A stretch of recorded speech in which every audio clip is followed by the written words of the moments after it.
Un Gracias a ti, abrazo a Marco. todos. Gracias y gracias a todos por tu participación. Muy bien. Bueno, pues toca la mesa siguiente, que es precisamente el cierre. Entonces, vamos a pedir que, bueno, pues que todo mundo esté instalado y les voy a recordar un poco los objetivos que nos planteamos en estas videocharlas, pero antes de eso, les vamos a agradecer que nos proporcionen su retroalimentación a estas videocharlas, mencionando qué se llevan o qué podemos mejorar de las mismas en el chat, por favor. Y bueno, recordar rápidamente cuáles fueron los objetivos que nos planteamos, que fue construir un espacio de diálogo y reflexión con los docentes y alumnos de educación media superior y superior. Y después identificar las problemáticas sociales, pedagógicas, psicológicas y de gestión que se perfilan ante el posible regreso a las actividades docentes. Y finalmente, co-construir propuestas de acompañamiento psicopedagógicas y crear comunidades de diálogo, investigación y aprendizaje para la transformación de la educación media superior y superior. Y para tal efecto nos dimos a la tarea de plantear varios temas. El primero fue sobre el abandono escolar, la mentoría, el apoyo psicopedagógico, y para tal efecto voy a pedir al doctor Pedro Sánchez Escobedo que nos narre, nos dé una conclusión de esa mesa en muy corto tiempo, unos 3 minutos, 5 minutos. Por favor, doctor Pedro, adelante. Muchas gracias, Alicia. La verdad ha sido una mañana deliciosa de reflexión académica que a veces en este encierro hace mucha falta el estímulo para pensar y para replantear las cosas. En nuestra mesa tratamos asuntos relacionados con dos aspectos principales. Uno es la discapacidad y el segundo es la orientación. Bueno, en cuanto a la discapacidad, yo creo que las conclusiones son que evidentemente, como han dicho antes los colegas españoles, Carlos en Chile, hay efectos positivos y efectos negativos.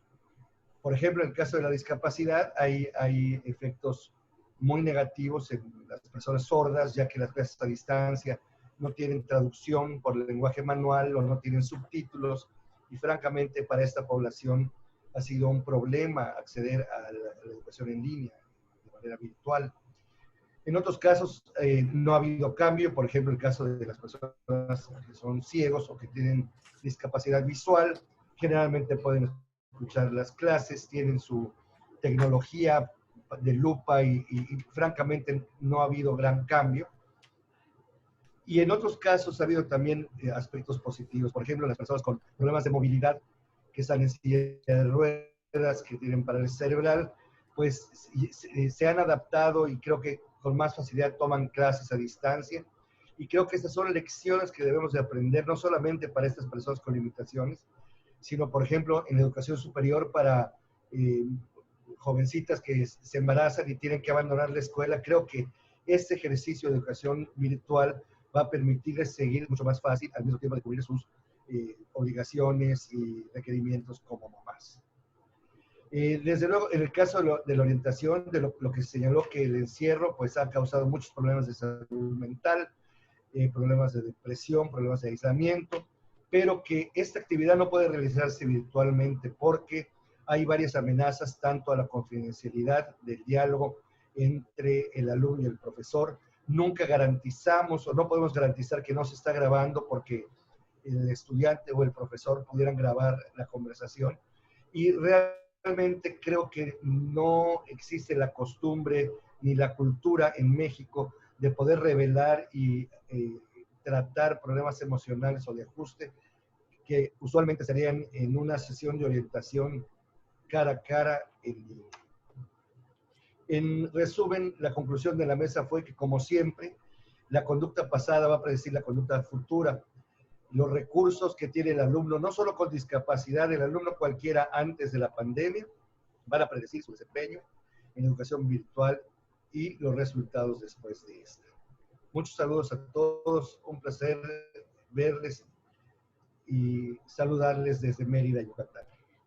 Muchas gracias, doctor Pedro, por sus palabras, y seguimos con este trabajo. Vamos a dar paso al videorelato de los estudiantes. Enrique, por favor, si nos haces favor de proyectarlo.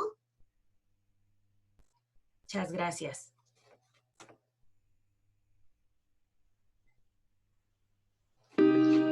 Los muertos, The Walls. Cuando se expusieron las cosas que tuvieron que hacer los maestros en la mesa de aprendizajes en tiempos de pandemia y enseñanza emergente, lo primero que pensé fue en mi comunidad universitaria. Maestros, estudiantes, administrativos. Y es que todos hemos enfrentado un gran muro hasta ahora, y que todavía tendremos que seguir haciéndolo por un buen rato. El cambiar a una modalidad parcialmente conocida de un momento para otro fue un gran problema. Las TICs han sido incluidas en cierta medida en la vida académica, pero no un modelo como tal para usarlas adecuadamente. Entiendo que los profesores han buscado formas de seguir impartiendo sus clases, capacitándose a través de un ensayo y error, pero esto también ocurre con nosotros los estudiantes. Hemos tenido problemas para adaptarnos a esta nueva modalidad y producir buenos resultados o los resultados que se desean. Yo sé que existen profesores que siempre verán por sus estudiantes y harán hasta lo imposible por seguir enseñando y que nosotros aprendamos. Estábamos tan acostumbrados a un sistema escolarizado presencial y ahora es a distancia o en línea. Eso es algo que nos ha puesto un muro que tendremos que escalar todos y que cada uno lo hace e hizo a su ritmo y manera, sabiendo que unos cuentan con más ventajas que otros y que esta pandemia evidenció aún más.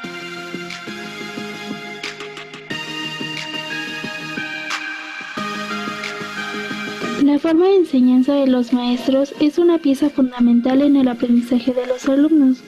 Muchos de mis profesores tuvieron que cambiar sus estrategias ante las clases virtuales. Se podría decir que fueron más claros a la hora de enseñar. En cambio, otros no fueron lo suficientemente conscientes, puesto que no entendían ni siquiera sus estrategias de enseñanza. Desde mi punto de vista, deberían implementarse estrategias para mejorar el aprendizaje entre alumno y maestro. Enfrentar las prioridades en esta situación de emergencia puede ser difícil, pero también se debe de tomar conciencia y decidir a qué estamos dispuestos o no a renunciar. Para mí, establecer horarios fijos y claros es súper importante, porque así no dispones del tiempo de los alumnos a cualquier hora. Un día completo frente a una pantalla puede ser difícil y demasiado, especialmente cuando se comparte un dispositivo entre varios miembros de la familia.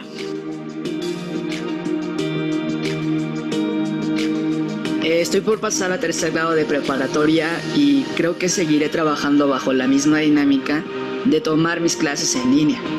Siento que la vida no es lo mismo sin asistir a la escuela. La sensación de vestir mi uniforme, preparar mis cosas una noche antes, comprar en la cooperativa, convivir con mis compañeros y salir a jugar. Además, creo que es necesario que los maestros piensen un poco más en nuestro estado de ánimo y de salud.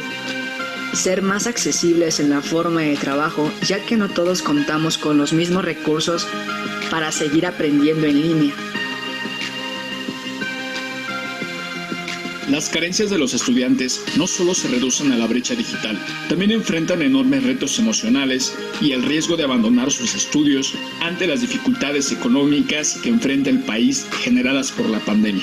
Es de suma importancia que las autoridades, junto con sus profesores, proporcionen recursos y estrategias para asegurar que el estudiante esté acompañado durante todo su proceso de aprendizaje. Además, que cuente con los apoyos y herramientas necesarias para ofrecer una educación de calidad, que fomente el trabajo en equipo entre estudiantes y maestros y de esta forma ir construyendo un modelo educativo y pedagógico sólido.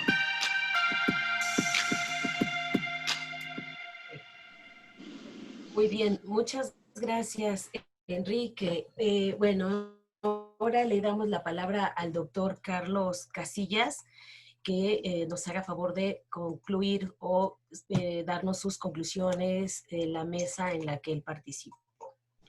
Es la mesa de la improvisación emergente ante la falta de planeación. Adelante, doctor, por favor. Tienes tu micrófono. ¿No tienes tu micrófono? Ya, creo que ya, ¿no? Buenas tardes. Adelante, sí, adelante. Bueno, rápidamente, por la brevedad del tiempo, creo que basta nada más hacer un repaso del tema que nos tocó compartir con varios de ustedes.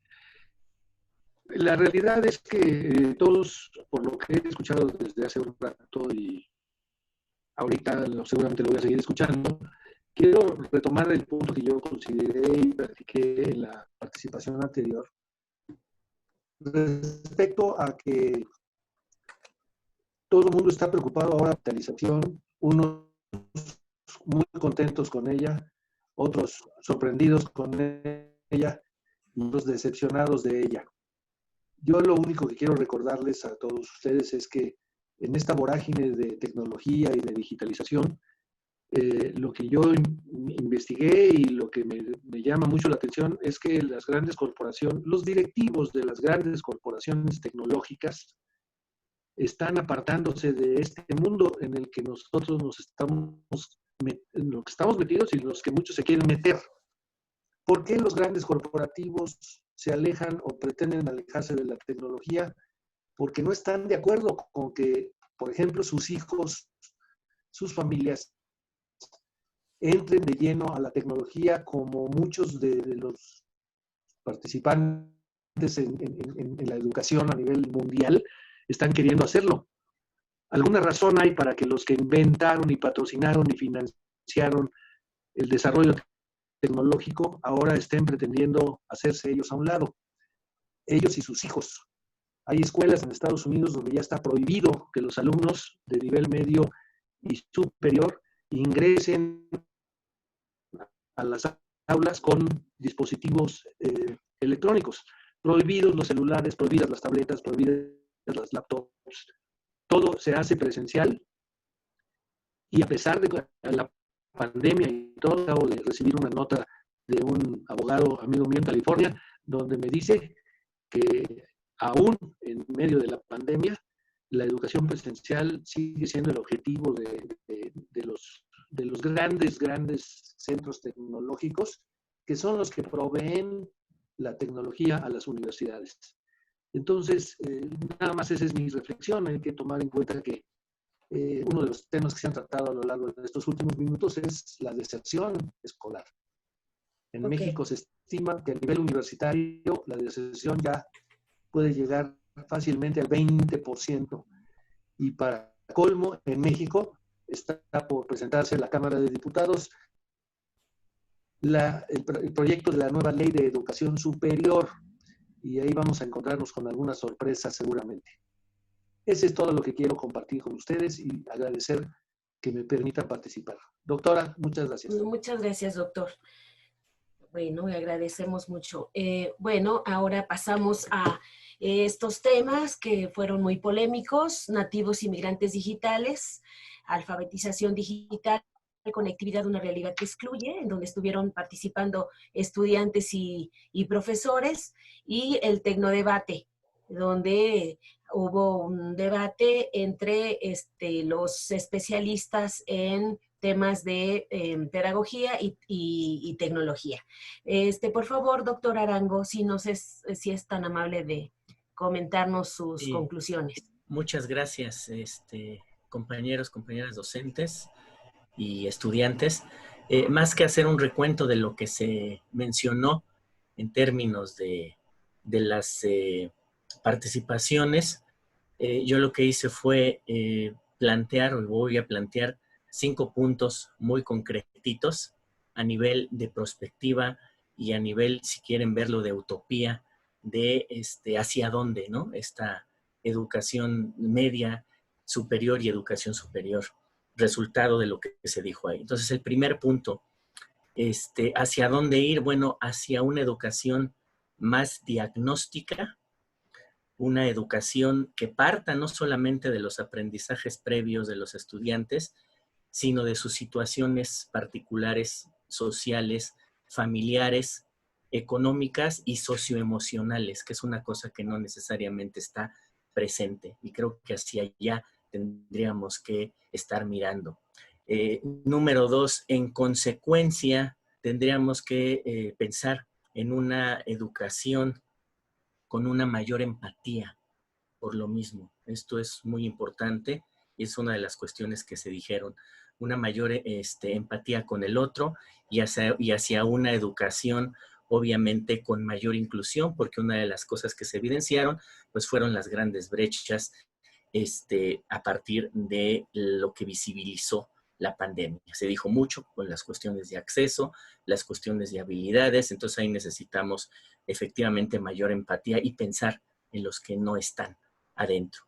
Número 3, hacia una educación con una capacitación sistemática en tecnologías digitales, que pues finalmente son herramientas, se dijo mucho que son herramientas, pero que tienen también una pertinencia pedagógica. Y efectivamente hace falta, y hacia allá también tendríamos que movernos, hacia una formación docente, digamos, más en serio, más robusta, con más apoyos en términos de saber qué hacer con las tecnologías, no apretarlas, apretar los botones, como se dice tradicionalmente, sino saber qué hacer pedagógicamente con ellas.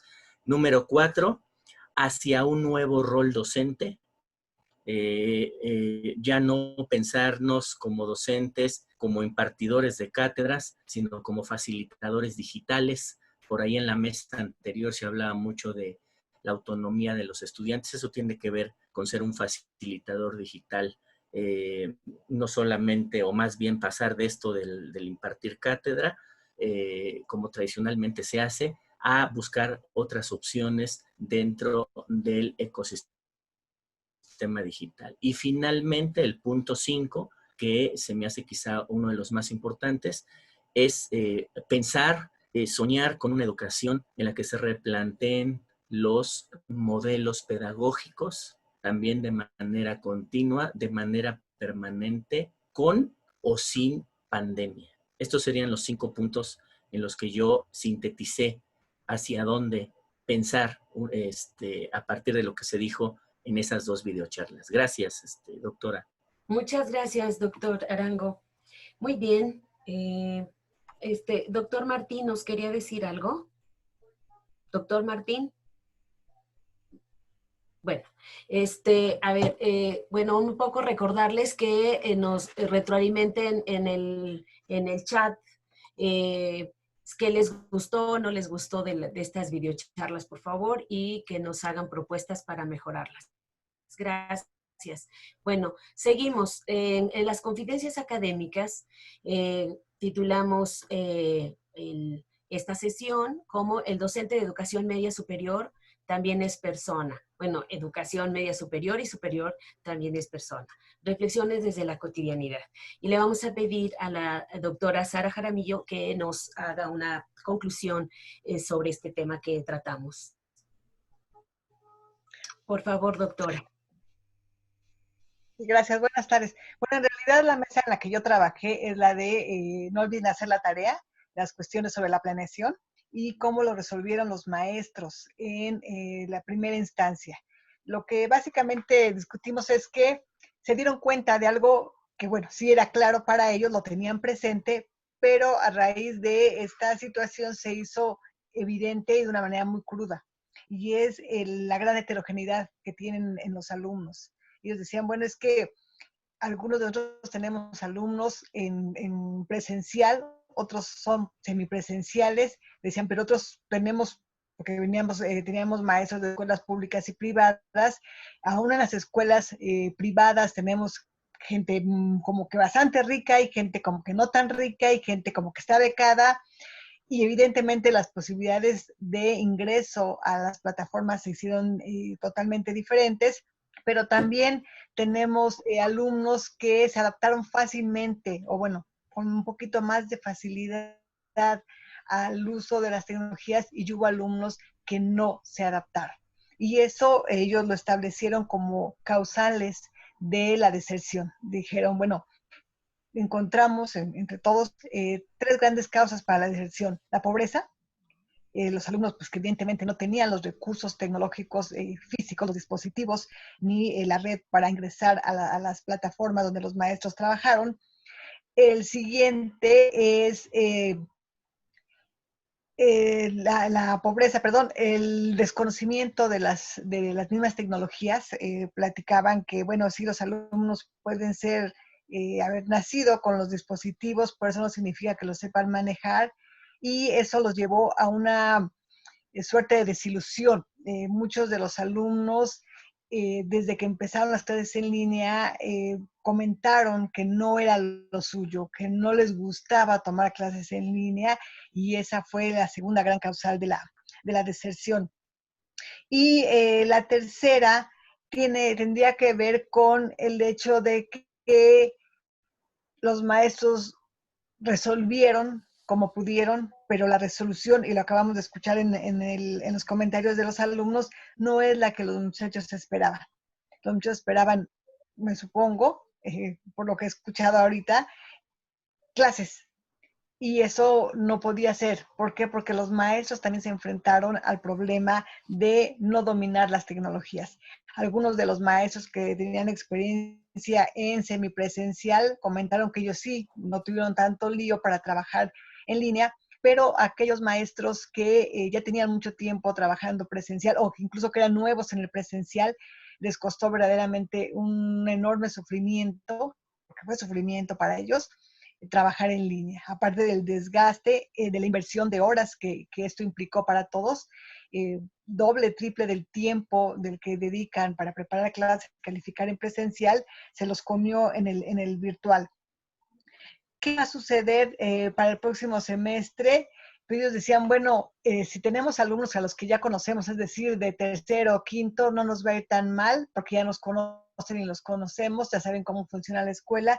El lío va a ser para los maestros de primer semestre, porque son gente que llega nueva y no sabemos cómo vienen, no sabemos qué expectativas traen. Y finalmente ellos concluyeron con algo que dicen, bueno, los maestros siempre resolvemos, lo vamos a resolver porque es nuestro compromiso y porque al final de cuentas lo que importa son los alumnos. ¿No? Básicamente eso es lo que se discutió en la mesa que yo coordiné. Gracias a todos. Muchas gracias, doctora. Muy bien. Por favor, maestra Abigail, si nos hace una conclusión breve. Gracias. Sí, hola. Bueno, buenas tardes a todos. Mi reflexión va en este sentido, en qué dirección vamos los profesores a partir de la pandemia que enfrentamos. Bueno, lo primero que tengo que decir es que a mí la palabra cambio me hace pensar en 2 cosas que ocurren en la educación. Los que nos dedicamos a la educación y la reflexionamos, creo que no dejamos de creer en que algo bueno vendrá para todos. Esto es digamos, la parte utópica que ya se mencionó por ahí. Y esto nos hace creer en que la escuela enseña y educa para bien. Bueno, en este sentido, pues la dirección que buscamos los maestros, y digamos desde la perspectiva de la media superior, es crear mejores condiciones educativas, es decir, colaborar para reducir las desigualdades en el acceso educativo, pulir la atención que damos al estudiante, motivar el aprendizaje, buscar estrategias educativas afines al contexto, emplear recursos digitales adecuadamente, innovar nuestra didáctica, y pues podría seguir yo la lista.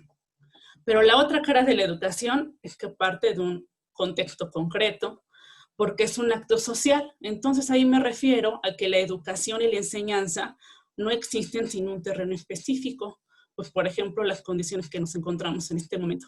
Pero si me quedo solo con esto, no tengo entonces muy claro hacia dónde nos vamos los docentes, porque veo cómo algunos maestros están preocupados y ocupados por sus alumnos, hacen lo que está en sus manos por enseñar, por estimular el aprendizaje, cumplir con la parte administrativa, incluso quedan agotados, pero también satisfechos.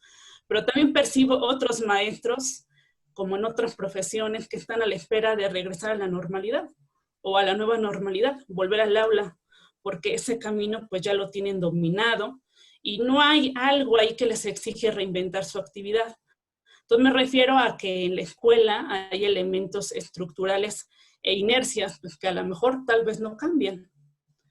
Bueno, pero al tener las 2 cosas que acabo de mencionar presente, pues me quedo con que la crisis sanitaria que nos encara, no solo la crisis educativa que existe desde antes de la pandemia y que de hecho la han abordado otros ponentes acá, también nos encara algo que ha estado siempre, pero que regularmente lo pasamos por alto. Me refiero pues a la fragilidad humana, a la fragilidad de sus proyectos y de los discursos. Y esto último pues me revela que las cosas sí pueden ser diferentes. Pues al fin optimista yo, mi proyectiva es que con lo que estamos experimentando, hoy que están mezclados el hogar y la escuela, pues recordemos que todos estamos aquí de paso y vulnerables. Entonces, espero que la dirección del maestro se dirija, o esa sería como mi idea, a un posicionamiento humano y ético, es decir, el que incorpora al otro, que está presente para el alumno, que acompaña y se deja acompañar pues, por el estudiante, que enseña y educa de modo físico, virtual, híbrido o como se necesite. Pues eso sería todo de mi parte. Muchas gracias, maestra, muy amable. Sí. Bueno, ahora le pedimos a la maestra Milena Zamora que nos diga qué pasó con el docente de educación superior, también es persona. Ok, Alice, estuve al frente de la moderación de nuestros docentes de educación media superior, justo en este tema, y creo que uno de los temas interesantes para seguir reflexionando es el apoyo institucional que se percibía al docente como persona. ¿A qué me refiero aquí? A que se nos veía más como un número, mándanos las evidencias, comprueba que estás trabajando, por favor, justifícanos de alguna forma el que los padres paguen colegiaturas elevadas, etcétera, etcétera. Y era una presión insuficiente, innecesaria, no insuficiente, innecesaria hacia el docente que estaba lidiando con problemas técnicos, con pagar un internet más caro para que te funcione en casa, etcétera, etcétera. La cuestión humana se perdió en ese sentido y el profesor pasó a ser un elemento más para comprobar que se estaba ofreciendo un servicio. Entonces, creo que ahí hay un gran punto de aprendizaje. Sin embargo, nuestros docentes también ahondaron mucho en esta experiencia que tuvieron de acercarse ahora por esta ventanita tan pequeña que está, acercarnos a nuestros estudiantes y retomar y volver cálida esta relación que traíamos presencialmente. Entonces, generaron técnicas, estrategias que los ayudaban a armar dinámicas que hacían que los estudiantes quisieran estar. Por supuesto, todos extrañan la calidez de lo presencial. Sin embargo, hay que seguir reencontrándonos en este tipo de espacios.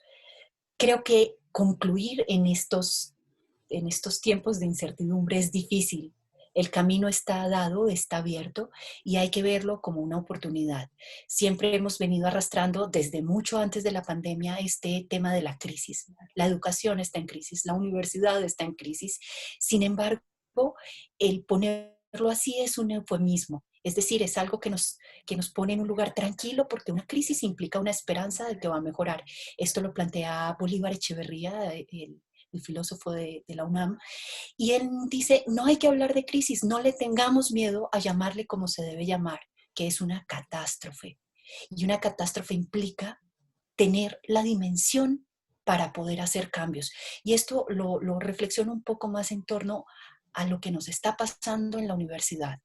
Pensarlo como una catástrofe nos abre la posibilidad de construir y reconstruir. Perdón que me tome un minuto para contarles una historia. Cuando yo llegué a México en 2002, fui a vivir en uno de los edificios de Tlalpan que se cayó en el terremoto de hace unos años.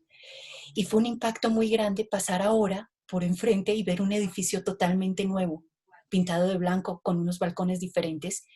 Y pensaba que era una buena metáfora para pensar la universidad.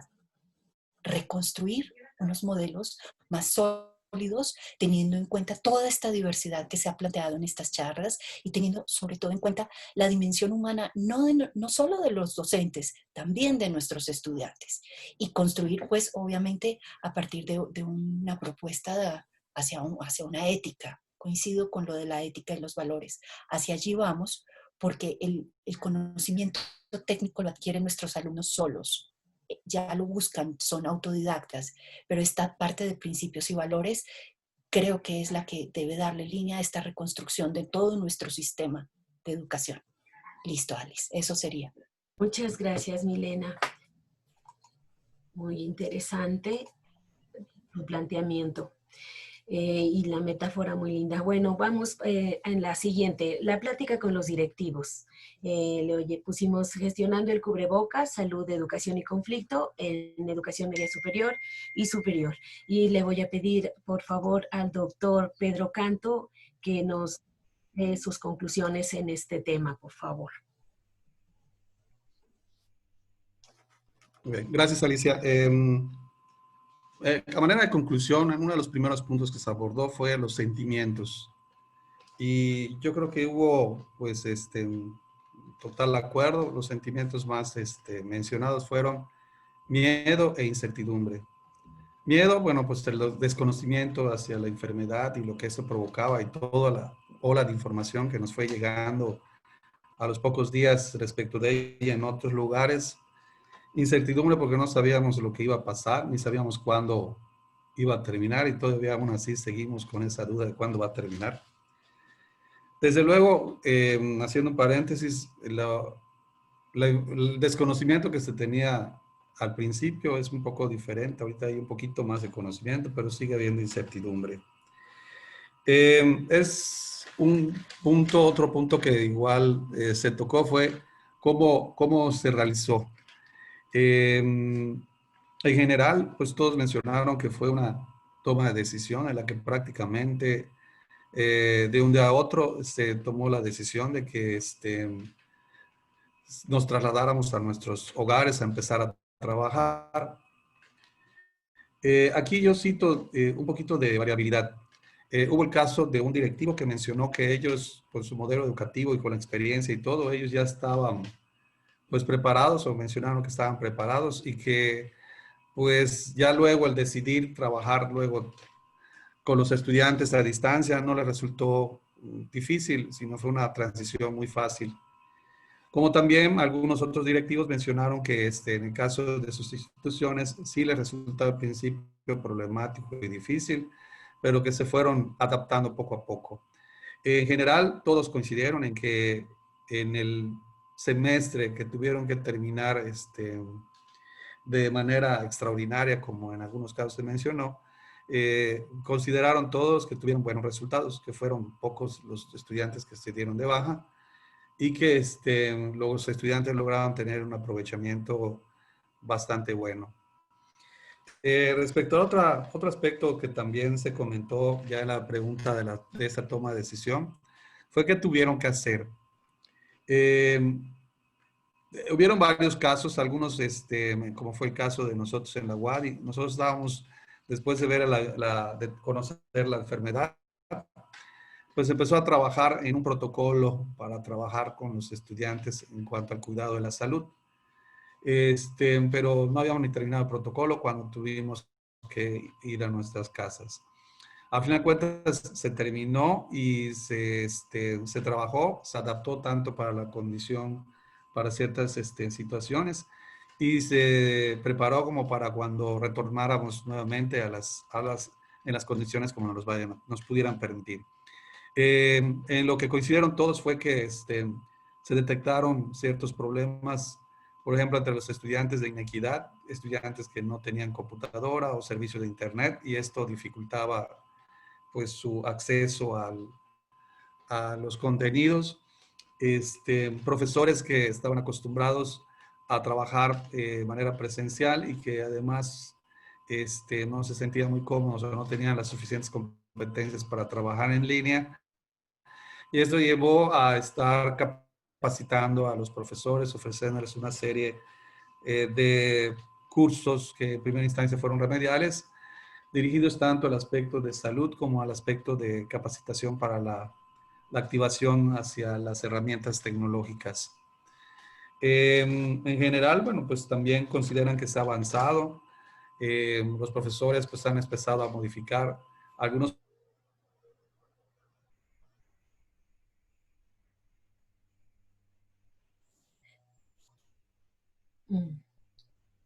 audio. No, es que se le fue, creo que la señal a Pedro, al doctor. Entonces, esperemos un segundito a ver si se Si no, le damos la palabra al doctor Oscar Comas. Hola. Hola. Sí, porque ya ahí se nos quedó congelado. Por favor, doctor Comas, adelante. Bueno, yo creo que en lo que nosotros, en la situación de como gestores universitarios, debemos distinguir lo que es, digamos, desde el punto de vista de los significados, o lo que es una catástrofe de lo que es un desastre. Entonces, los dos tienen elementos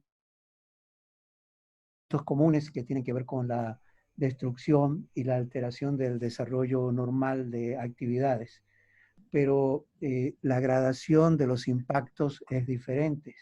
Yo creo que, sinceramente, como un egresado de ciencias naturales, como geólogo que manejo el concepto de desastre y catástrofe, yo lo pondría más, sugiero, dentro de desastre el tiempo que estamos viviendo, porque es un trastorno al funcionamiento de una comunidad que influye sobre características globales de las interacciones, y esta comunidad queda desbordada en su capacidad de respuesta para hacer frente a una situación. Eso es lo que nosotros como geólogos manejamos como hablamos de riesgo de catástrofe y riesgo de desastre. En este sentido, creo que hablar de la educación solamente como un proceso autoconfinado que debe de tener una capacidad de respuesta, yo creo que lo que ha desnudado este desastre de llamado pandemia es las debilidades de un proceso educativo que no ha sido atendido de aquí hasta los confines más abajo de la América Latina, no ha sido atendido durante muchísimos años.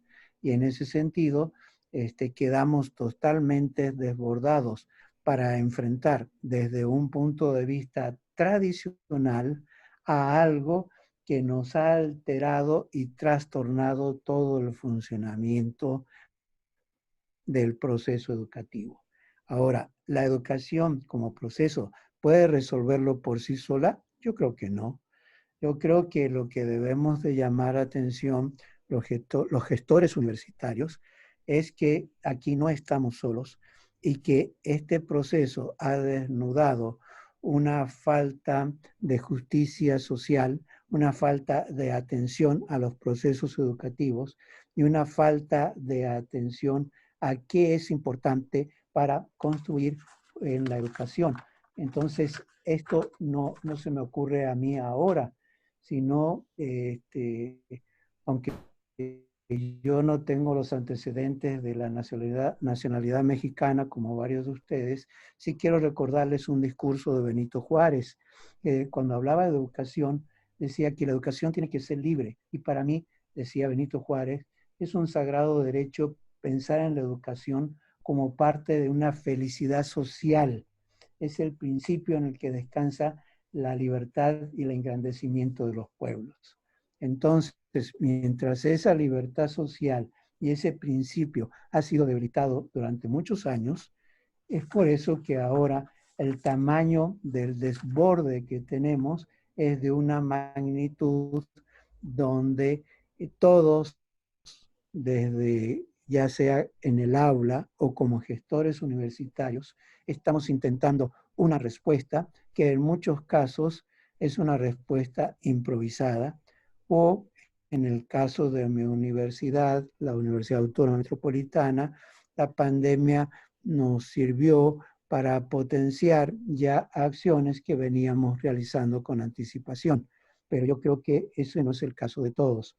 En la mayoría de los casos que me ha tocado ver a través de este foro y de otros, la mayoría de nosotros como profesores, como docentes, hemos tenido que improvisar para ver cómo salimos adelante. Muchas gracias. Muchas gracias, doctor. Bueno, pues continuamos con el doctor Pedro Canto, por si le faltó algo que decir. Adelante, por Gracias, favor. Alicia. Mil disculpas, no sé en qué momento me sacó el sistema. Cuando vi ya estaba fuera. Yo creo que la conclusión, y tomando las últimas palabras, efectivamente, yo creo que hay mucho sobre todo lo del principio y lo que se trata de corregir, fue mucha improvisación y yo creo que en la mesa también se llegó a esa conclusión. Y lo que se procura es, desde el punto de vista de los de los directivos que participaron, pues es ir mejorando todo ese proceso, que puedan organizar mejor las cosas, puedan orientarlos, pero sí hay esa conciencia de que muchas cosas están sucediendo y que han estado reaccionando más en ese sentido. Creo que se hace falta más análisis de la situación. Somos más conscientes de las necesidades. Esto nos los arrojó también. Si bien al principio no fue tan directo, percibíamos la necesidad, pero no estábamos muy seguros de cómo actuar. Los mismos estudiantes y padres de familia en su momento, a través de sus solicitudes por cuestiones o problemas que empezaron a surgir, de problemas económicos también, muchos perdieron su empleo, muchos se vieron en diversas situaciones de diversos tipos en cuanto igual a la cuestión de la economía, y requirieron también de apoyos a través de becas, a través de descuentos, a través de preparar igual aspectos de apoyo y soporte para los estudiantes. Incluso pues ya en las etapas finales, en algunos casos hasta se instruyeron círculos de apoyo entre los mismos estudiantes. Los mismos estudiantes también se empezaron a organizar y buscaban apoyo en los directivos para que pudieran igual apoyar a sus compañeros. Y en síntesis, yo creo que esto nos está enseñando a los directivos muchas cosas. Es algo que es nuevo, es inédito, nunca había pasado, nunca nadie se había enfrentado a una situación así. Y en realidad, pues todos estamos reaccionando de acuerdo a las circunstancias como se estaban dando. Creo que hay muchísimo aprendizaje y todavía falta cosas por aprender. Muy bien. Muchas gracias, doctor. Bueno, ahora le pedimos al doctor Antonio Carrillo que nos hable sobre las mesas, sobre indígenas en la ciudad, confinamiento, tribus urbanas, diversidad cultural y los pueblos originarios. Adelante, doctor Carrillo, por favor. Sí, gracias, doctora. En principio, yo creo que hubo una gran oportunidad ahora de ver la educación con otros ojos, ¿no? Y creo que en el caso de los pueblos originarios, los casos de estos grupos marginados, de alguna manera, como bien se señalaba anteriormente, ha sido uno de los sectores pues, más desprotegidos, más abandonados, y esa idea de desigualdad hoy quedó muy, muy evidente, ¿no? Sin embargo, yo creo que este Estado que hoy tenemos ha planteado una cuarta transformación, una cuarta posibilidad de ver la educación con otras miradas, ¿no? Y a mí en lo personal me da gusto cómo las normales interculturales comienzan ellos a mirar la educación de otra manera, ¿no? Pero sobre todo se comenzó a plantear, hoy se ve que el problema no son de los pueblos marginados, no son de estos grupos, sino el problema es de toda la sociedad. Si el problema es de toda la sociedad, todos tenemos que hacer algo por resolverlo, ¿no? Y creo que eso ha dejado evidente esta problemática que hoy se ve, ¿no? Sin embargo, ¿quién ha salido ganando en todo este proceso? Los que han salido ganando, curiosamente, son los niños indígenas, porque hoy han tenido la oportunidad de estar en su casa. Han tenido la oportunidad de no ser cuestionados de que ellos hablan otra lengua, ¿no? Ay.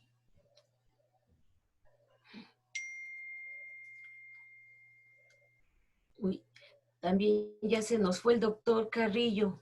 Ay, bueno, vamos a continuar y ahorita que regrese, seguimos. Ok.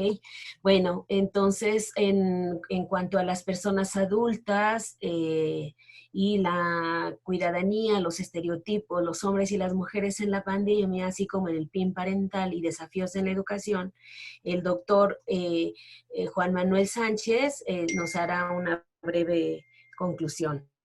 Adelante, doctor. Gracias. Buena tarde para todos.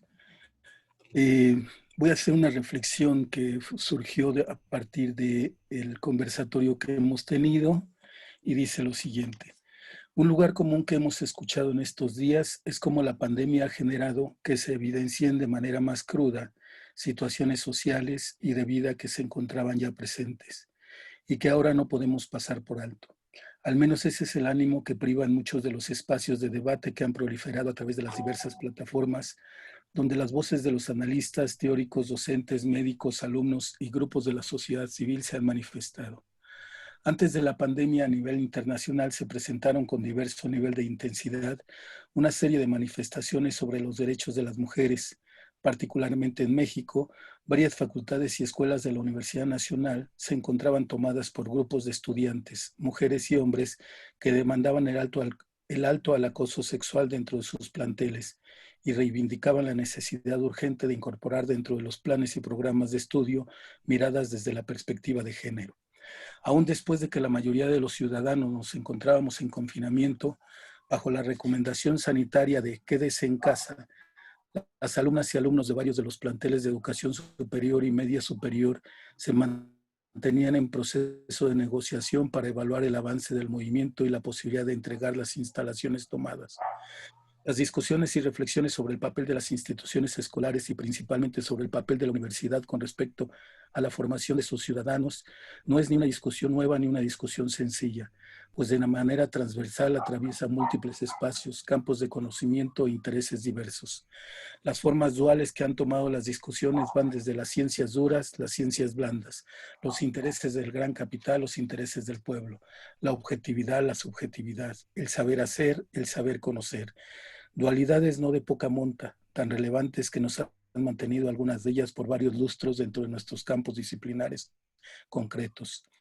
En los espacios profesionales identificábamos un dejo de ausencia cada vez mayor de estas preguntas esenciales y cada vez más éramos partícipes de una formación pragmática, funcional, de la respuesta y valoración fácil, desechando elementos conceptuales esenciales para la comprensión y formación profesional.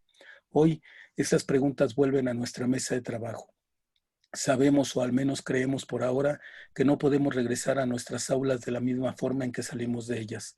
Debemos repensarnos y resignificarnos, identificar lo esencial desde un sentido crítico, educar para la vida con las múltiples aristas de sus implicaciones, educar y formar a nuestros estudiantes para la atención de los adultos mayores y abrir espacios dentro de nuestras instituciones para la propia formación de estos adultos mayores, en un trabajo de pares, de conformación de construcciones entre el conocimiento desde la experiencia, la sabiduría del experto y el conocimiento formativo del nativo. Formar ciudadanos desde la diversidad, desde la inclusión, desde la experiencia del conocimiento válido socialmente y la experiencia del conocimiento acumulado individualmente. Construir y trabajar desde la comunidad, desde la sensación de calidez y seguridad que el propio concepto en sí mismo destila. Ciertamente la pandemia es una coyuntura, pero una coyuntura global, una coyuntura mundial de las que pocas veces se nos presentan, para que como humanidad nos demos la oportunidad de reflexionar sobre lo que hasta ahora hemos construido y hecho con este mundo. Por supuesto que ello no vendrá de la nada. La situación por sí misma no nos transformará. Debemos de tejer, construir, organizar y ser propositivos para que ello suceda. Acá en estos días hemos dado cuenta de pequeñas muestras de potencialidades posibles. Vengan pues las iniciativas y comencemos a transformar y a educar. Gracias. Muchas gracias, doctor Juan Manuel. No sé si ya esté el doctor Carrillo para que cierre su participación. ¿Doctor? ¿Doctor Carrillo? ¿No está? Bueno. Ok, entonces seguimos con cuando el futuro nos proyeccione alternativas de la escuela de hoy y mañana. Doctora Alma Rosa, por favor. Sí, cómo no, buenas tardes. Buenas tardes, Alicia. Buenas tardes a todos. Buenas tardes. Buenas tardes. Pues yo con mucho gusto voy a compartir las conclusiones y bueno, desde el tema mismo, cuando el futuro podemos pensar cuando el futuro nos alcance o cualquier otro sentido que cada quien le pueda dar a partir de las experiencias que hemos compartido y que hemos vivido. Me hace recordar este tema que es tan sugerente lo que se plantea desde la hermenéutica. El futuro es el eterno presente. Finalmente, creo que hay que tomarlo en cuenta aún en los procesos de planeación a corto, mediano y largo plazo. Quisiera mencionar que es aportaciones del doctor Clemente Lobato, las doctoras María Teresa Velasco, María del Rosario Ayala Moreno, Arely Vergara Castañeda y Guillermo Méndez Tomás dos Santos. Quisiera destacar cuáles fueron las conclusiones en términos de propuestas que consideran necesarias y viables para el acompañamiento psicopedagógico y crear comunidades de diálogo, investigación y aprendizaje para la transformación de la educación media superior y superior. Dentro de las principales conclusiones podemos destacar las siguientes: la importancia de generar propuestas de acompañamiento a los docentes, es decir, pensar también en el apoyo emocional y socioemocional, tanto para afrontar situaciones de miedo, incertidumbre, inseguridad, de contención para ellos mismos, por lo que están viviendo, por lo que están presenciando, por las actividades que desbordan en algún momento su labor y por lo que tienen que lidiar en términos de buscar soluciones. Esa es una primera de las conclusiones. También la importancia de repensar el currículo escolar, incluyendo elementos sanitarios. Creo que ese elemento ha quedado muy marginal y creo que vemos ahora la importancia y la necesidad de repensar el currículo escolar desde otras perspectivas. De la misma forma, se destaca como propuesta desarrollar competencias para la vida, sobre todo considerando que si bien la formación para desarrollar saberes en los estudiantes es importante, sin embargo, el desarrollo de competencias para la vida da elementos para que se puedan afrontar o enfrentar diversas situaciones que nos va exigiendo la vida en el día a día. Se destaca la importancia de desarrollar programas específicos para personas con necesidades especiales y de ahí la oportunidad también para revisar el modelo educativo, repensar el qué y el para qué de la educación, revisar sus finalidades. Una necesidad de llevar a cabo una reflexión profunda cómo estamos realizando la labor educativa, probablemente también la necesidad de revolucionar los contenidos educativos, pensar también en el currículo escolar con contenidos multidisciplinares que nos den más elementos o que brinden más elementos frente a las realidades que se revelan cada vez como más complejas. De la misma forma, desde la gestión educativa, desde la gestión, es importante generar estrategias para adecuar los espacios para brindar una educación en la modalidad híbrida, mixta, virtual, o como se viene desarrollando, pero también para promover la salud emocional, cuidar la salud emocional de docentes y estudiantes y de la comunidad en general. Preguntarnos hacia dónde vamos es también redefinir el rumbo de los centros y de la educación, de los cambios que se requieren frente a la pandemia y considerando también el retorno a la nueva normalidad. Es importante también tomar medidas, pensar cuáles son las medidas que tomarán las instituciones de educación frente al tema de prevención y atención, sobre todo porque hay muchas áreas que están desprotegidas y yo creo que ahora con la pandemia se han venido a revelar. También repensar sobre las normas de comportamiento y socialización que es importante impulsar en las modalidades híbridas, en la modalidad también presencial, porque de seguro el retorno nos implicará y nos planteará nuevos hábitos, nuevas formas de conducirnos en los establecimientos educativos. Y sobre todo destacar la relevancia que tiene pensar y repensar la política pública en educación, que ha sido insuficiente hasta ahora para dar respuestas contundentes frente a la emergencia sanitaria. Finalmente, también hay aspectos que señalaron desde la parte de la salud, desde la parte psicológica y emocional, cómo ha quedado en gran medida como aspectos marginales. Yo creo que llegó el momento de que ocupen un lugar pertinente, como es pensar en escalas de detección temprana de estados emocionales, la promoción y prevención de la salud, porque en el confinamiento también hemos visto que son áreas que han quedado de lado. En ese sentido, repensar también, y en el retorno, sobre todo teniendo claridad de los problemas que enfrentamos ya de por sí como sociedad en el tema de la obesidad infantil, que ocupamos el primer lugar a nivel mundial, y en adultos el segundo lugar, en enfermedades crónicas que se han exacerbado frente a la pandemia. Y también tener presente la importancia de generar estrategias, sobre todo pensando en el tema de los embarazos adolescentes de los estudiantes. Sin lugar a dudas, la importancia que ocupan el tema de los valores, la solidaridad, y también repensar en las distintas brechas que nos ha planteado esta situación.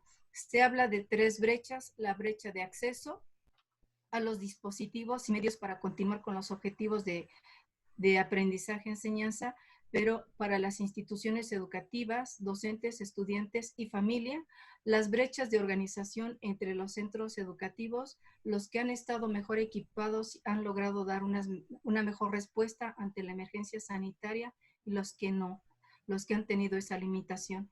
Y las brechas de uso, porque no es suficiente tener los dispositivos a la mano, también la importancia de poder preparar a los estudiantes, a los docentes también en los nuevos dispositivos, que creo que como nunca se han exacerbado, y pensar la importancia de los protocolos. Faltan protocolos sanitarios y educativos. Los protocolos quedan como un reto para afrontar con suficientes recursos la atención a docentes y alumnos para brindar una seguridad en el retorno. Esas serían a grandes rasgos las conclusiones a las que llegó esta mesa. Muchas gracias. Muchas gracias, doctora Alma. Muchas gracias. Ahora le damos la palabra al doctor Martín de los Heros, que coordinó muy bien en la mesa el café académico, que esto también pasará. La otra universidad, la otra institución educativa. Adelante, doctor. Tienes tu micrófono. Tienes tu micrófono. Muy buenas tardes a todos los participantes, a los que ya me antecedieron también. Y quiero hacer un balance un poco de lo que se conversó el día de ayer con los distintos ponentes. Y voy a retomar algunas de las preguntas que los participantes dejaron ahí en el chat. Una reflexión primera que quisiera hacer, y voy a tomar un poco el término que había dicho el doctor Oscar Coma. Esta pandemia desnudó lo que, de lo mal que estábamos como país, del desastre, diría este otro colega que ya señaló también por ahí, del sistema universitario. Nos puso en evidencia, nos mostró las debilidades que teníamos. Y eso hay que ser claro. Y ayer alguien hacía la pregunta si la universidad tenía que adecuarse, y creo que tendría que adecuarse. No tendríamos que estar pensando en regresar en las mismas circunstancias y con las mismas estrategias y las mismas formas. El aprendizaje, según la mayoría de los teóricos, se produce en distintos espacios que no necesariamente están encajonados en un aula. Y entonces ese aprendizaje informal, que hoy lo pudimos haber aprovechado, no lo estamos haciendo. Entonces, creo que por ahí hay una muy buena beta para hacer estudios y para comenzar a actualizarlos. La universidad sigue funcionando casi como desde cuando fue fundada. ¿sí? Y era para otro momento, para una etapa de la vida moderna, ¿no? De la modernidad, pero hoy estamos en otra etapa y seguimos funcionando de esa manera. Ahí tendríamos que tomar muchos temas para discutirlo, sea catástrofe en la cual estemos inmersos, y entonces creo que otra cosa que también lo he escuchado a lo largo, seguimos con términos que quizás debemos ya comenzar a quitarnos de nuestro léxico como docentes, ¿no? Hacer la clase. En varios de los eventos, hacer la clase. En esta pandemia ya no se hace la clase, ¿no? Desarrollamos actividades de aprendizaje. Yo creo que esa es las cosas que todavía siguen permeando y queremos hacer como si estuviéramos aquí, queremos hacer la clase como si estuviéramos de manera presencial, y eso no es posible en estos momentos. Entiendo que estamos en una etapa de emergencia, ¿sí? Y cualquier esfuerzo, cualquier grado de creatividad que los profesores han puesto, se valora, y se valora bien. Es lo que podemos hacer. Tampoco no vayamos a que ahora necesitamos todo el equipamiento, porque esto también es temporal. No sabemos lo que va a durar, pero sabemos que no va a durar tanto también. Entonces, nada ganaríamos en comenzar a equiparnos tanto para que luego otra vez volvamos a las aulas y todo el equipamiento que obtengamos se quede de lado, ¿no? Entonces, alguien preguntó ahí, competencias tecnológicas esenciales para un docente de educación. Por supuesto que sí, y está muy vinculado a la parte de la brecha digital que existe, pero donde tienen que comenzar a diseñar actividades. Ojo, pero si tampoco lo pueden, ayer creo que una de las panelistas decía, tampoco preocupémonos, con lo que tengamos, con eso podemos trabajar. Entonces, esas enseñanzas que uno aprende de otras realidades, incluso nos pueden ayudar a salir de esta situación, ¿no? Es una espléndida oportunidad, decía ayer alguien de los participantes en el chat. Por supuesto que sí. Para los que tenemos el equipo y todo, y podemos dar un paso más, hagámoslos. Para aquellos que no lo tienen, pues trabajen en las limitaciones en las cuales se está involucrando, ¿no? Otra que señalaba por ahí, la adaptación. Creo que es el verbo que mejor nos va a representar en esta etapa, ¿sí? Adaptarnos a lo que tenemos y con lo que tenemos, ¿sí? En eso tenemos que estar moviéndonos. También había un participante que decía, ¿vamos a juntarnos en la modalidad presencial y a distancia? Ya muchos lo están diciendo. Sí, es la mejor opción, pero hay que comenzar a pensarlo. Habrá actividades, tareas que son mucho más sencillas para encasillarlos en actividades presenciales, pues hagámoslos presenciales. Y donde se pueda hacer, donde dé resultado y donde la tecnología nos ayude en el aprendizaje, será de manera a distancia, ¿sí?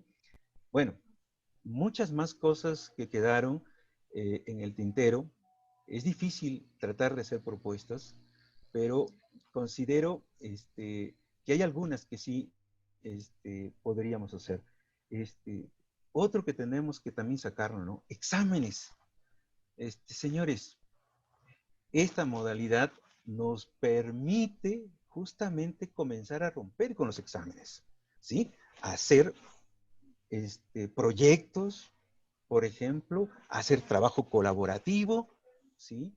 ¿Por qué? Porque están los medios, ahí está el foro, ahí está el Google Drive, ahí está el Slack, y una diferentes variedades de apps en las cuales podemos usar, ahora hacer trabajo colaborativo y nos podemos dar cuenta quién trabaja y quién no trabaja. Entonces, eso se abrió, eso no lo teníamos y eso ahora lo podemos potenciar en esa parte.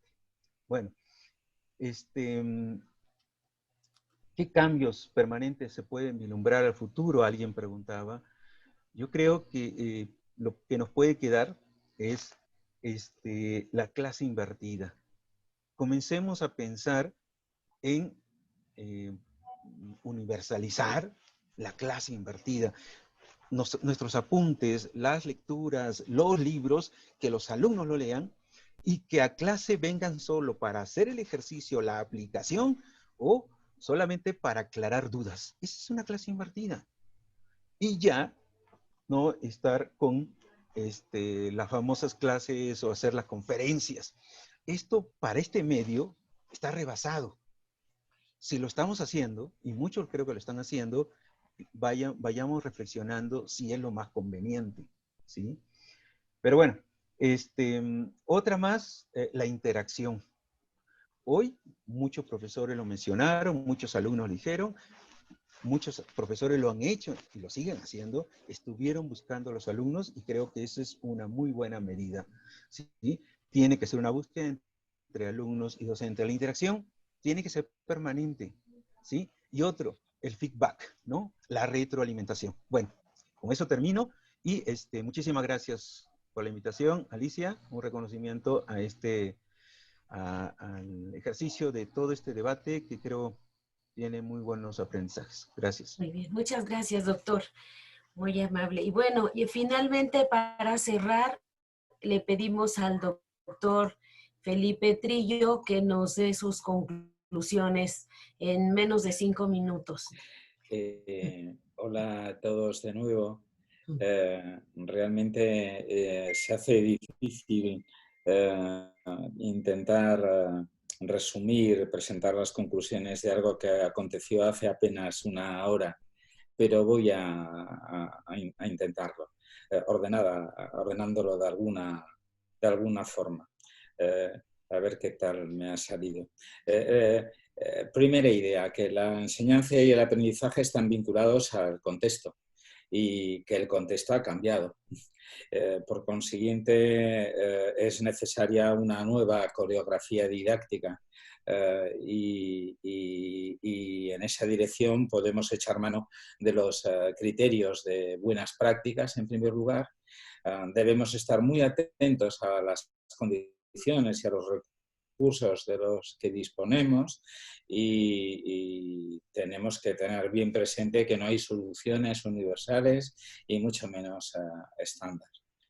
Una segunda idea es que hasta ahora hemos aprendido mucho sobre lo que nos ha venido pasando, sobre la importancia de la educación. Los que participamos en esto ya lo sabíamos, pero ahora se está dando cuenta todo el mundo que ante las carencias o ante la pérdida de la oferta educativa, está bien que se asusten. Sobre nosotros mismos como profesores, acerca de nuestras debilidades, de lo que se ha llamado miserias didácticas y las tentaciones uniformizadoras, y también sobre las fortalezas, porque se ha dado ejemplo de una resiliencia extraordinaria.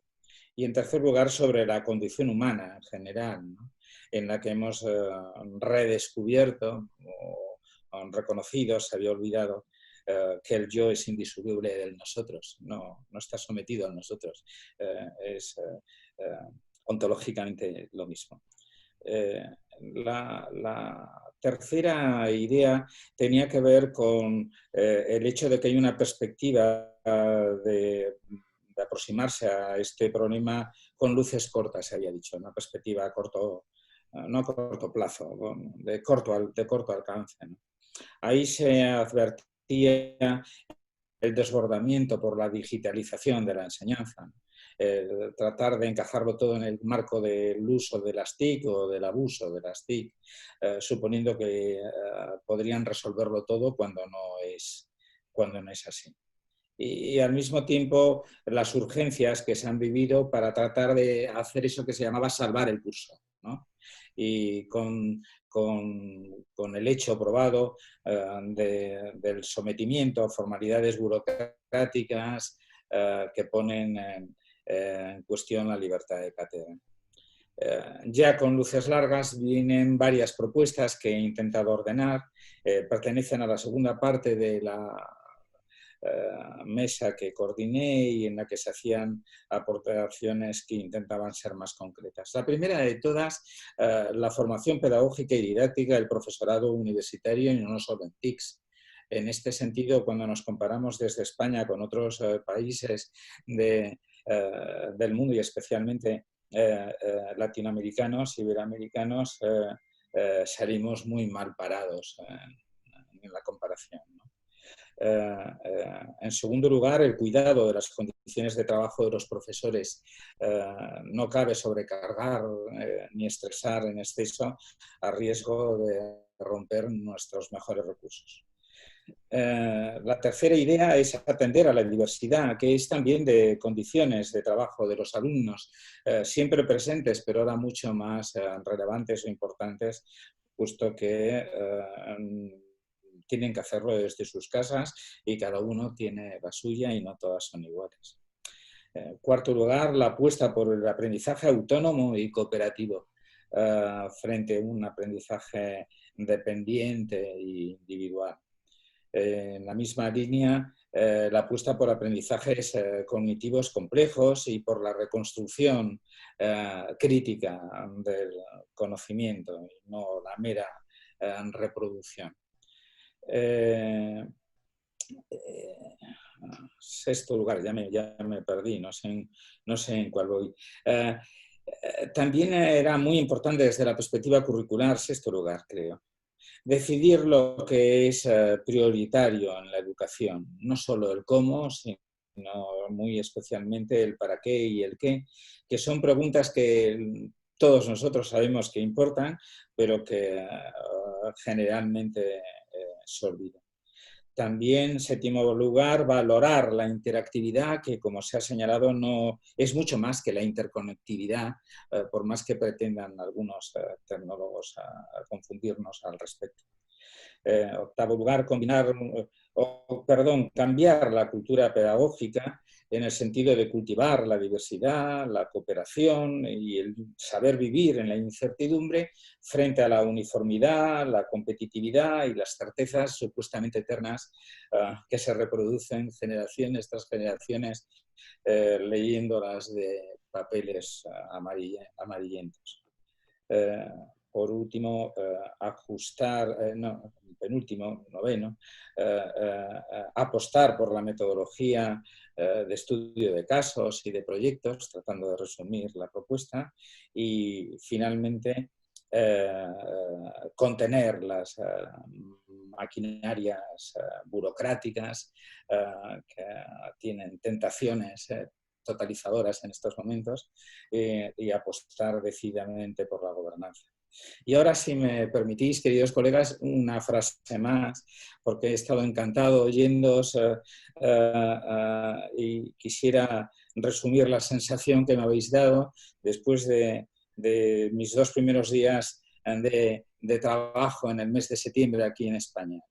Me invadía una enorme pesadumbre y a estas horas de la noche aquí en España estoy lleno de optimismo después de haberos escuchado y después de haber participado en esto, y tengo que agradeceroslo a todos y muy especialmente a Alicia Rivera. Quiero subrayar que en general lo que he advertido es que nosotros priorizamos y decimos cosas que no priorizan y dicen los rectores y los ministros, al menos los de aquí, de España. No sé cómo os va por ahí. Un abrazo a todos. Muchas gracias, doctor Trillo. En tiempo termina usted. Bueno, ahora le vamos a pedir otra vez la presencia de una estudiante a través de su videorelato. Bueno, pues vamos a esperar que Mau se prepare para que nos proyecte el videorelato. Muchas gracias.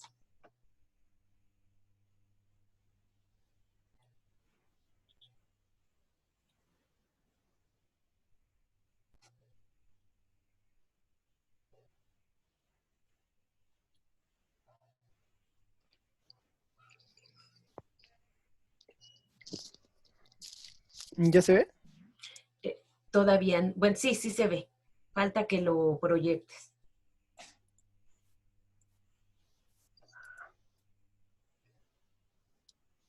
Vamos a volver a abrir.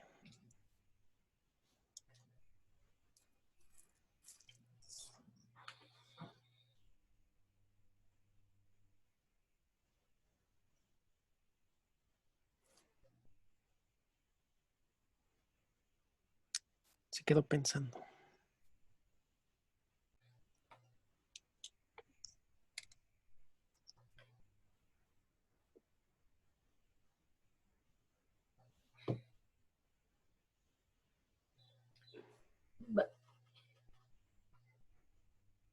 ¿Lo puedes mandar a mi correo si gustas? ¿Se te hace más fácil y pasamos a otra cosa mientras tanto? A ver, déjenme ver. Sí, claro. A ver si O aquí en el chat. A ver si por ahí podemos proyectarlo. Okay. Bueno.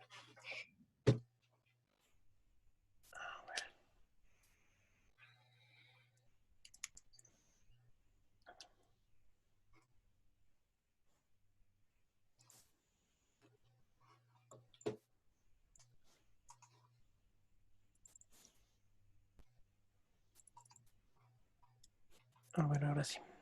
Ya. Déjame ver si ya quedó. Y ya puedo. Ok, adelante.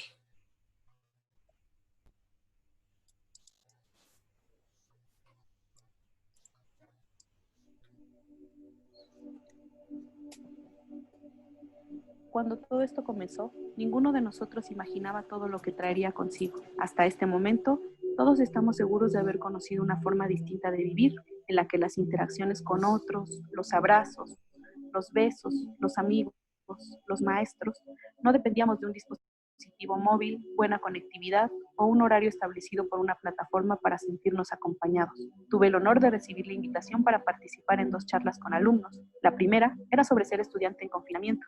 En ella se esperaba que pudiéramos expresar nuestra perspectiva de esta nueva forma de aprender que surgía a causa de la emergencia sanitaria. En realidad no me había puesto a pensar a profundidad que esto no era algo eventual. Hasta entonces todavía pensaba, cuando todo esto pase, haré esto, haré lo otro, como si el mundo estuviera tomando un respiro. Las noticias no habían sido muy alentadoras, los contagios seguían aumentando día con día, al igual que las muertes, pero el mundo no se detuvo. La vida continuó. El COVID-19 llegó como una ola que arrasó con esa otra forma de vida. Hasta este momento apenas comenzamos a comprender que seguimos en ella, que día a día aprendemos apenas a asomarnos un poco para descubrir aquello que ha traído consigo. Encontrarme con experiencias de la vida en confinamiento a través de las videocharlas con otros alumnos, desde sus intimidades, ha sido uno de los momentos en los que me he sentido más acompañada, no solo como alumna, sino también como docente.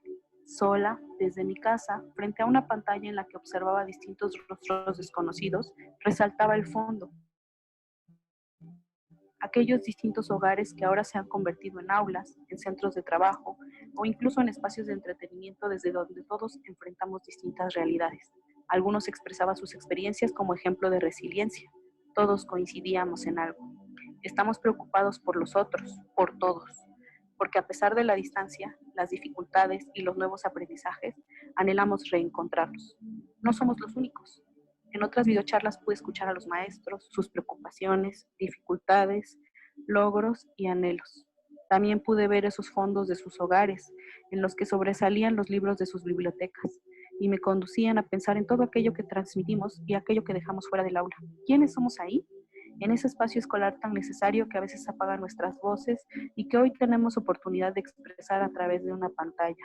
Se escucharon distintas voces que resaltaban preocupaciones y dificultades, iniciativas y la necesidad de nuevas formas de pensar la pedagogía. Hubo una en particular que atrajo mi atención, pues hablaban de la exclusión de los pueblos indígenas en esta manera en la que ahora nos dirigimos en el uso de las tecnologías. Una investigadora comentó que la tecnología nos permitía organizar las clases de tal manera que el alumno podía acceder en cualquier momento, abrir sus videos y hacer las tareas. Entonces, un maestro dijo que no podíamos pensar en las tecnologías de esa manera, porque nuestra tarea como maestros es transmitir ese amor por aquello que enseñamos. Desde mi experiencia como alumna y como docente, puedo decir que estas charlas me han conducido a pensar en un regreso a otra vida, a otras aulas y a otras maneras de pensar la educación, desde escucharnos, vivirnos a través de las experiencias de los otros, para comprendernos y seguir aprendiendo de los otros y con los otros a encontrar un nuevo rumbo.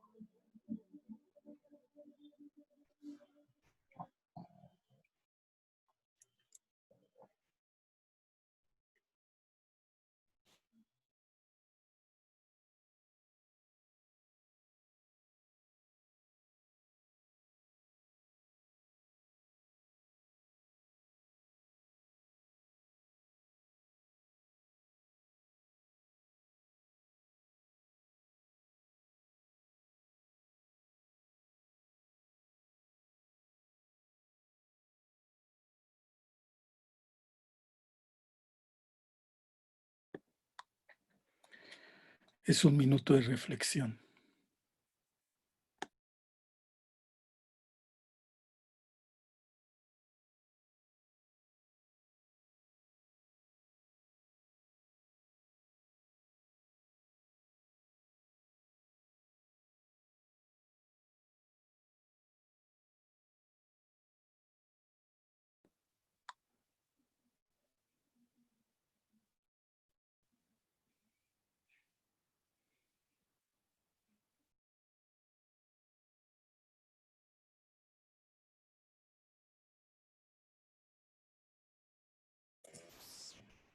Su micrófono, doctora, creo que no lo tiene encendido. Ay, perdón, disculpen, es que creo que no dije, no escucharon entonces nada. Bueno, le estoy reconociendo a Enrique González, quien hizo el primer video y recupera los relatos de estudiantes de preparatoria y de licenciatura. Mientras que en este segundo video, realizado por Mauricio González, recupera también el relato de Élica Rivera, que además de ser estudiante de posgrado, es una maestra zapoteca de preescolar. Entonces, tienen, bueno, pues un reconocimiento al trabajo porque lo hicieron con mucho cariño y bueno, pues mi reconocimiento y mi agradecimiento profundo a todos ellos. Bueno, y seguimos porque les queremos hacer un anuncio y le pido al doctor Carrillo que si nos hace favor de hacer este anuncio, por favor, doctor Carrillo. Sí, bueno, yo quisiera pues destacar que así como ayudan las tecnologías, nos apoyan mucho, también nos meten en problemas, ¿no? Y ya cuando nos damos cuenta, ya estamos fuera o hay toda una serie de aspectos, ¿no? Sin embargo, yo creo que uno de los aspectos que se puede tener como conclusiones es esta idea de tertulias, esta idea de recuperar el entusiasmo, el gusto de vernos y demás. Y creo que en ese sentido, la red, en ese sentido, AIDUD ha generado y siempre ha generado este tipo de prácticas, ¿no?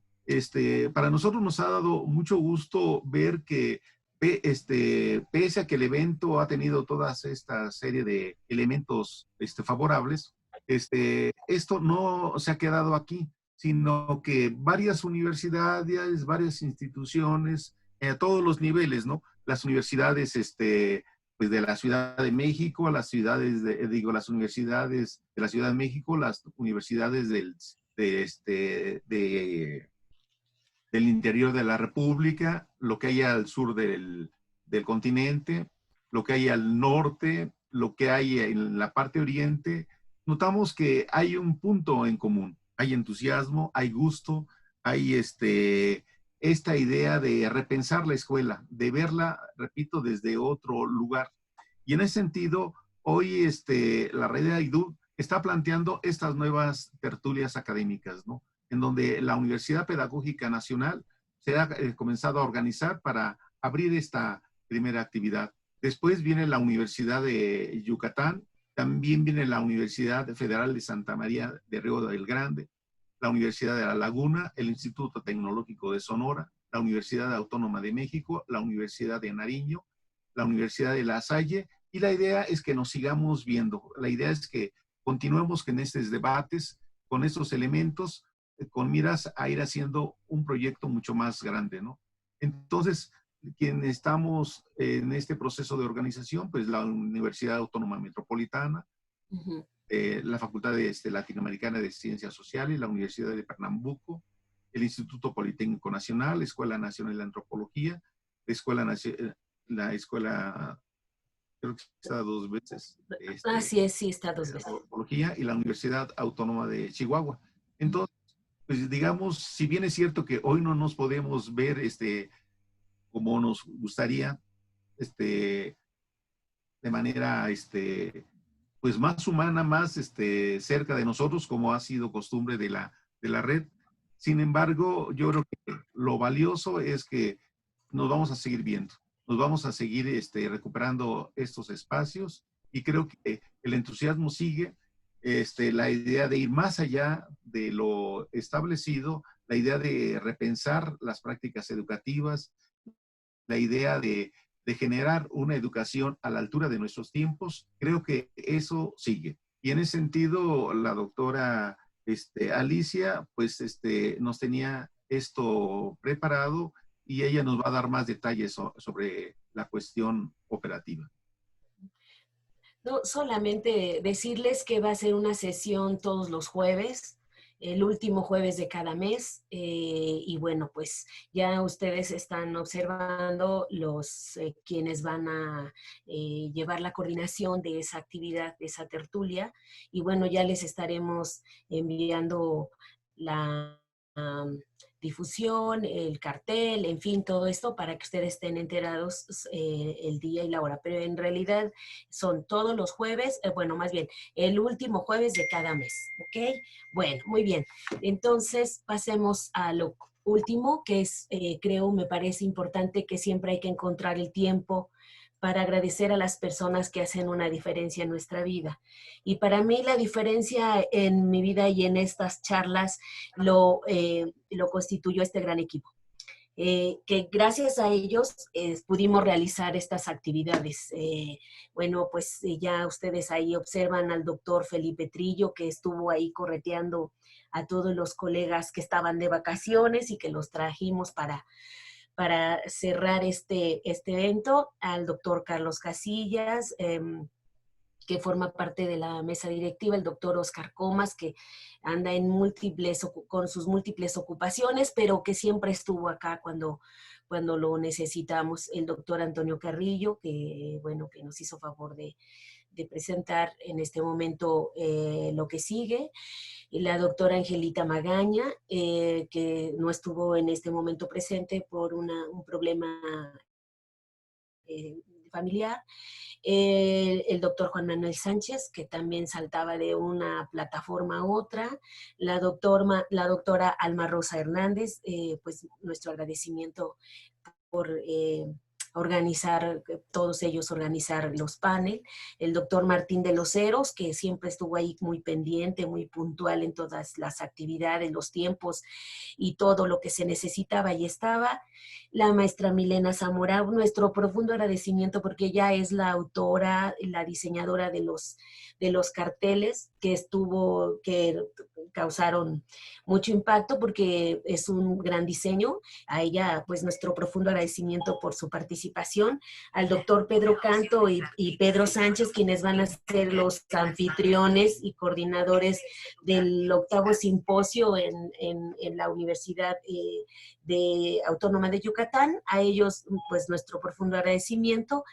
A Enrique González y a Mauricio, que son nuestros estudiantes de posgrado y que con mucha amabilidad y con gran apertura estuvieron apoyándonos en todas las cuestiones de los videos que fuimos presentando a lo largo de estas videocharlas, a Élica por su videorelato, Élica Rivera, al doctor Luis Arango, que estuvo ahí como nuestro anfitrión y además apoyándonos en todas las grabaciones de las videocharlas y además subirlas, toda esta cuestión técnica que él maneja muy bien, subirlas al Face y al YouTube, que ya por ahí ya les pasamos las ligas para que cuando tengan tiempo pues puedan recurrir ahí y volver a observar, a ver estas videocharlas. A él y a Jenny, que estuvieron ahí trabajando, también Mauricio, que nos apoyaron en esa labor, Brenda y Mayra, que han estado por ahí tras bambalinas, pero siempre apoyando en todo lo que se necesita con la difusión del Face, en el Face, en las redes sociales, a la doctora Sara Jaramillo, que estuvo ahí apoyándonos en la coordinación de las mesas, igual que a Abigail Gualito, que también estuvo en varias mesas y coordinando y participando muy activamente, y a mi equipo de estudiantes que están ahí siempre atrás apoyando en todo lo que se necesita, José ahí con las constancias, y les recordamos que quien no se haya registrado nos haga favor de registrarse para que le hagan llegar su su constancia y, y bueno, pues a ella también nuestro reconocimiento y bueno, nuestro agradecimiento, lo mismo que a Natalie, que también estuvo ahí correteándonos con el tiempo y revisando el chat y en fin, a todos, a Erika, a todos y a todas, muchísimas gracias por su participación. A ustedes, los asistentes, por haber estado con nosotros todas estas tardes de los martes y los jueves. Lo mismo que a nuestros ponentes y moderadores, a todos y todas, muchísimas gracias. Y un gusto estar aquí con ustedes. Y bueno, pues ya para finalizar, pues me gustaría que abrieran sus cámaras, pues para por lo menos mirarnos y despedirnos así, y decirnos un hasta luego y mandarnos un abrazo virtual. Y bueno, pues eso. Entonces, esperen que tengo mi cámara, como decía el doctor Carrillo, de repente nos fallan las tecnologías y entre que le picas una cosa y otra. Entonces, bueno, en fin. Pues muchísimas gracias a todos y a todas, a todos por su colaboración, su asistencia, su participación. Y bueno, pues muchas gracias y nos estaremos viendo los jueves últimos de cada mes. ¿Okay? Muchas gracias. Muchas gracias. Gracias a todos. Y así aplaudos, porque no entre aplausos y agradecimiento. Bye. Ay, gracias. Gracias. Adiós, Miguel. Adiós. Dios, muchas gracias. Hasta luego, maestra Alicia, maestra Alma. Hasta Lupita. luego. Adiós, Lupita. Mucho gusto. Hasta luego, maestra Alma Rosa. Saludos, doctora Alicia. Muchas gracias. Muchas gracias, Giovanni. Muchas gracias.